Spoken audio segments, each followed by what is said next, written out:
अस्सलाम वालेकुम वरहमतुल्लाह। नबी करीम सल्लल्लाहु अलैहि वसल्लम की अज़वाज मुबारक उनका तज़किरा चल रहा है। आज हम इंशाअल्लाह नबी की 8वीं बीवी उनके मुतल्लिक़ बात करेंगे। हज़रत और फिर 11वीं बीवी के मुतल्लिक़ बात करेंगे। दरमियान में 9 और 10 जो है वो मैंने किसी वजह से छोड़ी है, वो फिर अगली वीडियो में बात करते हैं। तो ये हजूर सल्लल्लाहु अलैहि वसल्लम की जो नामी बीवी थी हज़रत हिंद, ये अबू सुफियान की बेटी, जो हजूर सल्लल्लाहु अलैहि वसल्लम के सबसे बड़े अपोनेंट सरदार थे अबू सुफियान, उनकी बेटी थी, जिनको हम उम्मे हबीबा कहते हैं। अब इनका वाक़या सुनिए। उम्मे हबीबा दुश्मन सरदार की बेटी है। जैसे अब मैं यहाँ पे कोई और मिसाल तो नहीं दे सकता, क्योंकि मुझे यहाँ पे कोई दुश्मन, सियासत में तो कोई दोस्त दुश्मन नहीं आते नज़र आते कि पीपल पार्टी या पीटीआई या इनके आपस में वो करूँ। लेकिन वैसे समझाने के लिए यूँ कर देता हूँ कि चलिए, पाकिस्तान का एक प्राइम मिनिस्टर और उसका जो इमरान खान का अपोनेंट मोदी है, उसकी बेटी अगर मुसलमान हो जाए इमरान खान की वजह से, आप यूँ समझिए अपने बाप से बगावत करके वो मुसलमान हुई और अपने खामंद के साथ उसने हबशा की तरफ हिजरत की। अब ये बताइए कि आपकी एक कारकुन है जो एक इज़्ज़तदार घराने से है, वहाँ पे किस्म के नुमाया ख़ानदान में से है, आपकी वजह से वहाँ पे हिजरत की है, वहाँ पे हबशा में, वहाँ जाके इनके खामद ने पार्टी बदल ली। यानी वो खामद जो है वो मुसलमान से ईसाई हो गया, जिसको ये लोग कहते हैं मुर्ताद हो गया, पर मज़हब उन्होंने बदल लिया, तन्हा रह गई।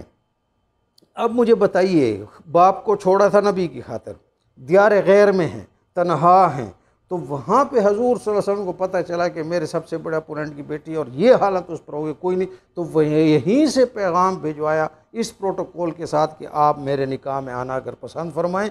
और उसका जो हबशा का जो बादशाह था, जो हजूर सल्लल्लाहु अलैहि वसल्लम का मुरीद था, नजाशी, उस नजाशी के ज़रिए पैगाम भिजवाया। उन्होंने जाके ये प्रपोज़ल दी। उम्मे हबीबा ने साफ ज़ाहिर खुश होकर, फिर वो नजाशी ने हजूर सल्लल्लाहु अलैहि वसल्लम की तरफ एक बड़ा भारी महर दिया, ये भी उनको प्रोटोकॉल की। अच्छा, हजूर सल्लल्लाहु अलैहि वसल्लम ने अपनी बीवियों का यानी वो मान जो बढ़ाते थे हर एक बीवी का, उस पर भी मैं थोड़ी आगे बात करूँगा। खैर, वो फिर उनको प्रोटोकॉल दिया, फिर एक शाही दस्ता जो हिफाजती दस्ता था उसके साथ उन्होंने हज़रत उम्मे हबीबा जो थी इनका वो करके, यानी इनको मदीना तक पहुँचाया हजूर सल्लल्लाहु अलैहि वसल्लम के पास। और इनकी हजूर से फिर ये मोहब्बत थी कि आप देखिए कि मतलब है कि एक बार बाप मिलने आया निगोशिएशंस करने के लिए अबू सुफियान, तो उनको नबी अपने बिस्तर पे नहीं बैठने दिया कि नबी का बिस्तर है और आप मुशरिक हैं इसलिए मैं इसको नहीं बैठ। तो ये उम्मे हबीबा का किस्सा था। अब बताइए यहाँ पे मुझे बताइए कौन सी शावत और कौन सा जो है ना। इसी तरह फिर मैं 11वीं बीवी की तरफ आता हूँ। जब ये सुलह हुदैबिया का मौका हुआ तो ये 11वीं बीवी हैं हज़रत बर्रा, जिनको हजूर सल्लल्लाहु अलैहि वसल्लम ने मेमूना कहा कि अल्लाह का एहसान है। उम्र क्या थी उनकी भी 50 साल उम्र थी, और हजूर सल्लल्लाहु अलैहि वसल्लम ये नहीं, दूसरे को आप रिस्पेक्ट दे रहे हैं ना। और ये हज़रत अब्बास जो हजूर सल्लल्लाहु अलैहि वसल्लम के चचा हैं उनकी साली भी लगती थी, और ये इनकी वजह से हवाज़न का कबीला हजूर सल्लल्लाहु अलैहि वसल्लम के साथ हुआ। तो इन्होंने, ये बेवा थी हज़रत मैमूना, इन्होंने हजूर सल्लल्लाहु अलैहि वसल्लम को ऑफ़र की कि या रसूल अल्लाह मेरे साथ शादी कर ले। तो हजूर सल्लल्लाहु अलैहि वसल्लम, इनकी उम्र 50 साल थी, हजूर सल्लल्लाहु अलैहि वसल्लम ने इनके साथ यानी हुदैबिया के मौके पर शादी तो कर ली। एक छोटा सा कस्बा सर्फ, वहाँ पे मकाम हुआ, लेकिन रुखसती उस वक्त शादी के वक्त, निकाह के वक्त नहीं की। क्यों नहीं की? इसलिए कि उनके महर की जो थोड़ी बहुत रकम थी, वो महर की रकम हजूर सल्लल्लाहु अलैहि वसल्लम के पास नहीं थी। अब मुझे बताइए कि जो आदमी शावत से मजबूर हो, जिसको औरत की मिसाल के तौर पर शौक़ था, तो महर की रकम को अरेंज नहीं किया जा सकता था। जिस आदमी के पास इतना बैतुल माल है उसके लिए महर देना मुश्किल था। फिर महर गैर मुअज्जल भी तो होता है ना, यानी कर्जा भी तो हो सकता है कि चलो आप अभी फ़िलहाल मेरे साथ शादी कर लो, फिर बाद में आपको महर दे देंगे।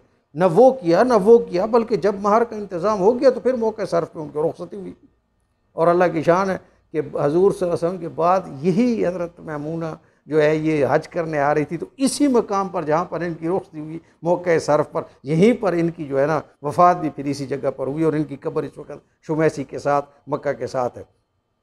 मुझे हैरत है कि हजूर सल्लल्लाहु अलैहि वसल्लम पर जो शावत के इल्ज़ाम, देखो मैं अब क्या कहूँ इस बारे में कि यार उस शख्स ने 25 साल जो है ना मुजर्रद ज़िंदगी गुजारी, वो आपके सामने है। मैंने आपसे कहा कि बांदियाँ जो है, बांदियाँ लोंडियाँ वो उस वक़्त बाज़ार में आम मिलती थी, जैसे आजकल नौकरियाँ नहीं, आपको खिदमत के लिए मासियाँ मिल जाती हैं घर में, वो आम मिलती थी। न उसने वो ली, न उसने, उसकी हालत ये थी कि मतलब है कि पूरा पूरा रमज़ान वो जो है ना वो बीवियों के पास नहीं जाया करता था, बल्कि एक बार तो अपनी सारी बीवियों को जो है ना वो तलाक का इरादा कर लिया। 2 महीने तक हजूर सल्लल्लाहु अलैहि वसल्लम अपनी बीवियों के पास नहीं गए और सहाबा के सिफारिशें कर कर रो पीट के मिन्नत करके वापस उनके उस शख्स पर आप कहते हैं कि वो शहावत के हाथों मजबूर था। देखिए जनाब रसूल सल्लल्लाहु अलैहि वसल्लम, ये इनके लिए जैसे भूख प्यास बर्दाश्त करना एक आम सी बात थी, ऐसे अपनी शहावत थी साफ ज़ाहिर नबी में, लेकिन उसको कंट्रोल करना भी आम सी बात थी। लेकिन वो अब वो जिसकी नीयत में ही फतूर है कि उन्हें कीचड़ उछालना है, तो ये थोड़ा सा मैंने आपको बता दिया। दरमियान में रह गई हज़रत सफ़िया, हज़रत जवेरिया, ये चूँकि जंग से आई थी, जंगी तौर पर या गनीमत में, और इनकी शादी, इसलिए मैंने इनका तज़किरा छोड़ दिया। वो अगली वीडियो में इंशाअल्लाह करेंगे। अस्सलामु अलैकुम वरहमतुल्लाह।